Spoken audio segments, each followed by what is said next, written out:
So it's about moving forward and attracting the right people and taking risks, to have courage. My question to you are,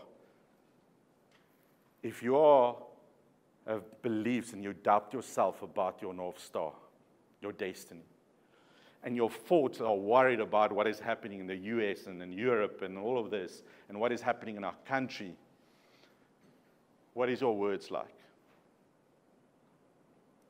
Tell me, when you are thinking in that way and talking in that way, can you take calculated risks? Or are you too scared to take risks?